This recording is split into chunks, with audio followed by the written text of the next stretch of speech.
Shalom, shalom, Israel. First and foremost, I want to give all honor, glory, and praise unto YAHAWAH, SHAMAIWAN, YAHAWASHI, double honor to the elders and apostles of the great millstone, and shalom to my Aki and YAHAWAH who are diligently waiting to be delivered from this final captivity. This is Brother Kawakub coming at you with another lesson. Isaiah chapter 3, verse 12.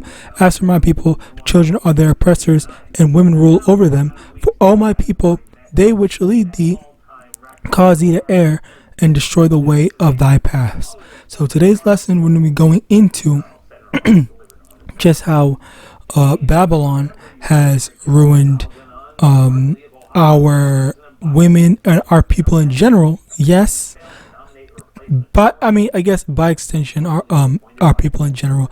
But it kind of oftentimes it starts at the women. All right, and the reason why I say this is because the main demographic, I guess if you want to call it that, that really raises children are the women in two-parent households. Okay, the women are most of the time spend more time with their children than the parents usually, and in a lot of single-parent households. I think there's more single mother households than there are single father households. So as a result of that, you have a lot of children being raised by their mothers, and going back into the whole destruction of a nation. All right. Once again, coming to the woman, you have Esau, and call him LAWAYA that I haven't really gone through these terrible experiences, because whenever the thing is with me is whenever I hear a brother talking about having a woman and whatnot, they always have. Without fail, most of the time is without fail, they are always talking about how they have to pay child support for their kids. It's always about the kids, which I can understand and I empathize it, and I absolutely do not have any ill will or blame or hate towards those brothers. I can fully understand it. In addition to that, just with the internet, all right, the luxury of the internet that allows us to be able to see so much of the stuff that's going on. I've heard of so many different stories of men that they want to be involved in their kids' lives, but they are just being used as a wallet, all right, by these women. I even just heard a video, or saw a video not too long ago, today as a matter of fact, where this demonic ass Eve, all right, she was making her ex-husband, I guess, all right, it's disrespectful, even though in the eyes of the Lord, yes, she would still be considered his husband, but I know that's very, anyway. Basically, the baby daddy, whatever, her baby dad, her children's father, her son's father, all right, is paying $2,000 plus. I forgot how much it was, $2,200 or something, $2,400 in child support every month without fail, and she's over here telling him to, in addition to that, buy his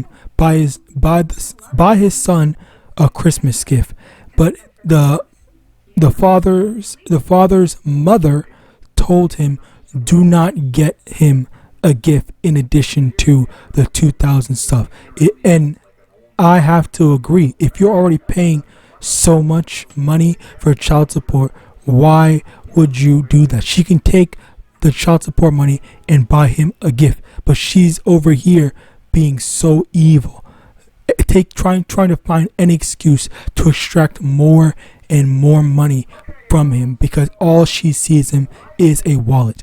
Now, I have to add, all right, this is a Babylonian thing, because Babylon, it basically encourages women to be this evil, to take advantage of the thing. And I cannot, I feel so bad because Slocky, I feel so bad because I've seen these, well, I don't feel too bad, but I've seen these things where people are always saying take every advantage that you can afford to. You gotta make it, you gotta watch out for number one, all this stuff like that.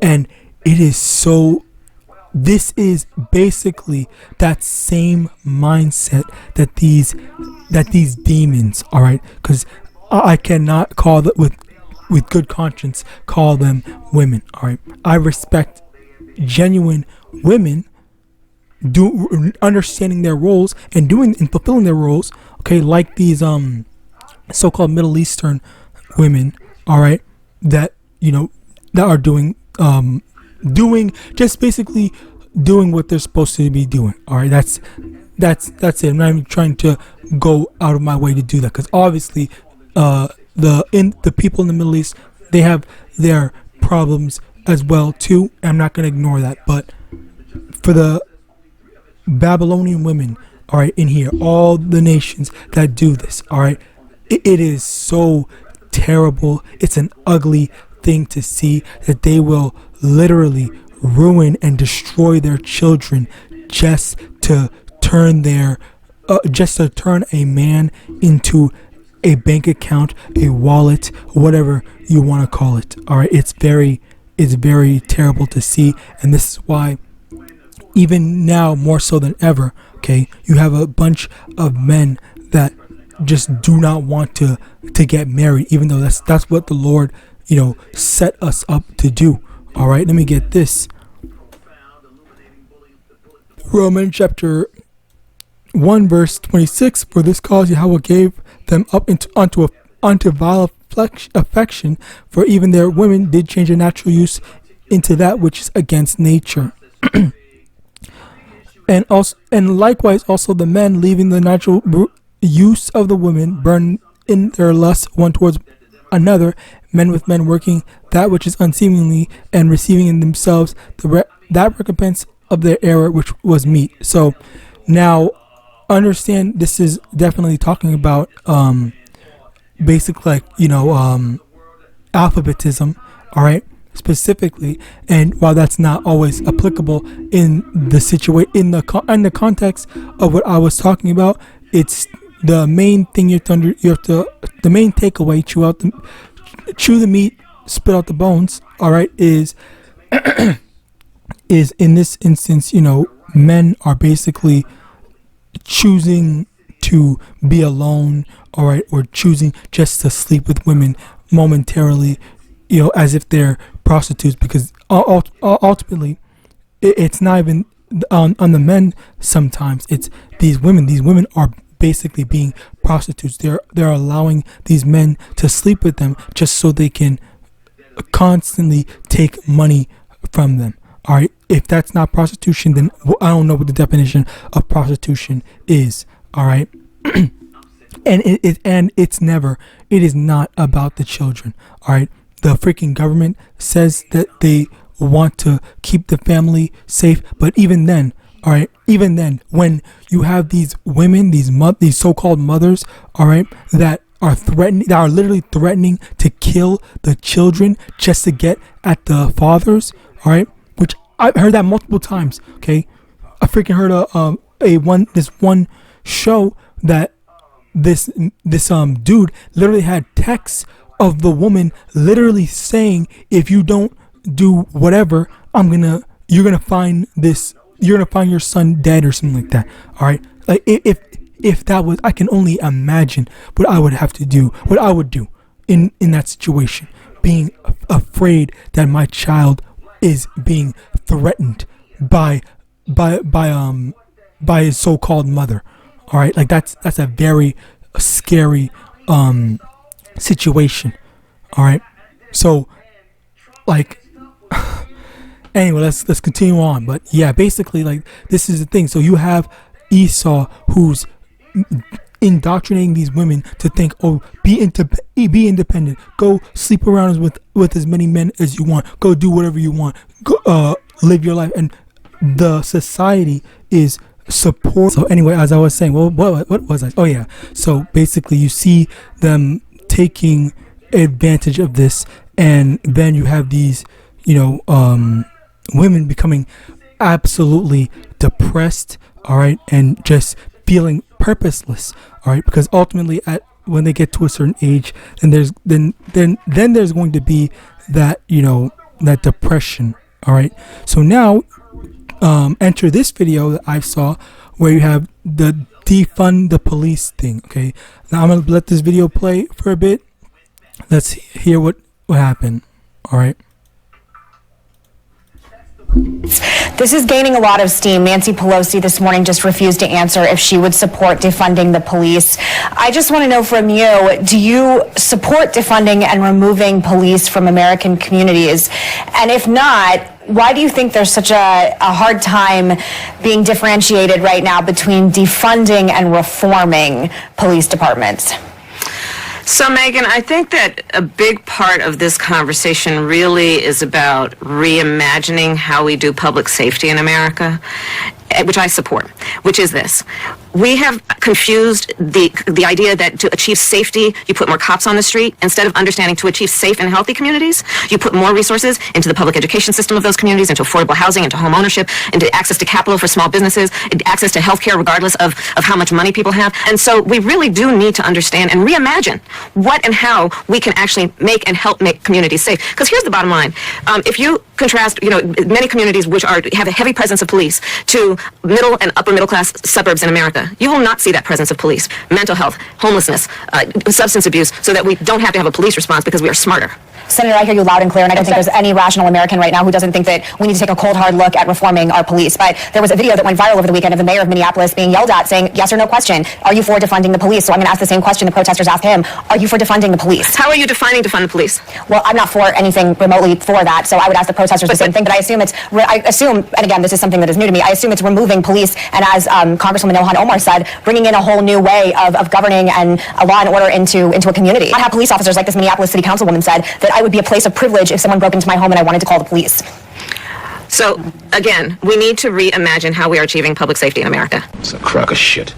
And to have cities where 1/3 of their entire budget is going to policing, but yet there is a dire need in those same cities for mental health resources, for resources going into public schools, for resources going into job training and job creation. Irony at its finest. A police defunding advocate turns to the cops for help. Darcy Bell, a San Francisco resident and vocal defund the police activist, recently found herself in a twist of fate.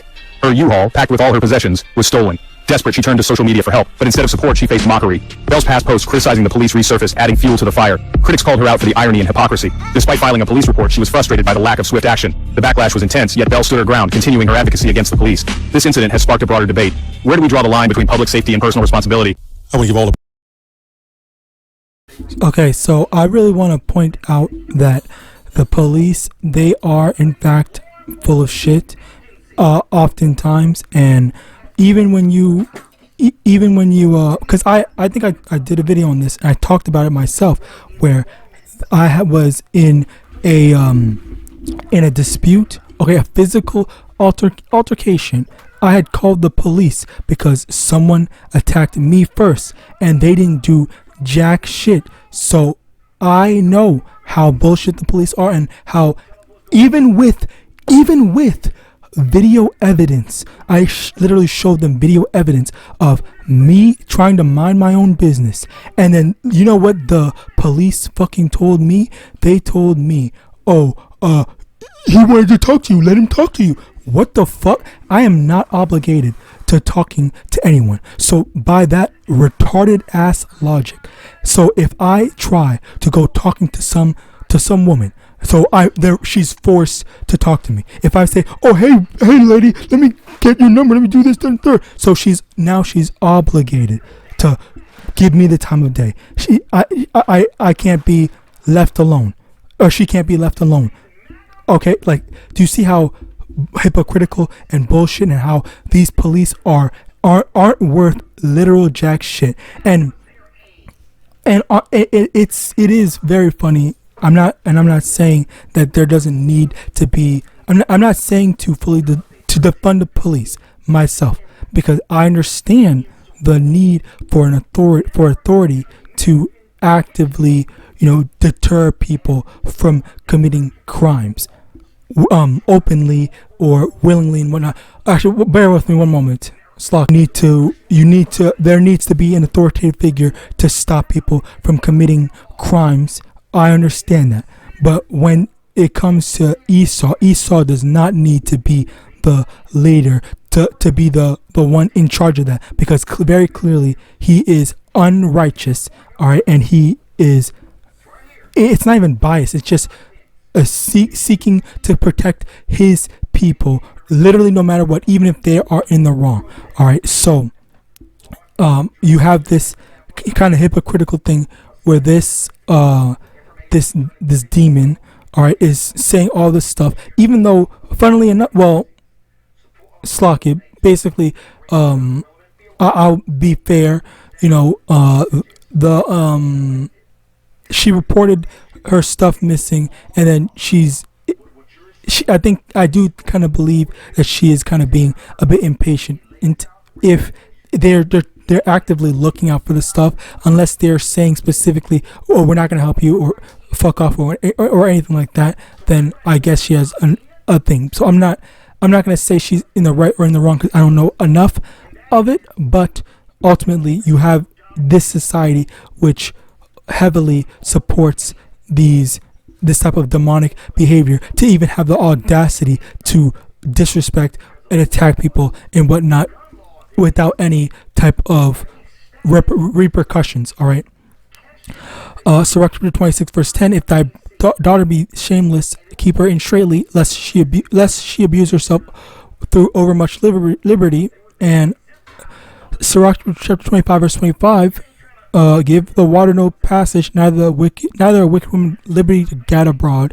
All right, showing how, if you, just in general, as a matter of fact, not even just women, but everyone in general, when they have too much liberty, too much freedom to do whatever they want, they end up destroying themselves. All right. Now, finally,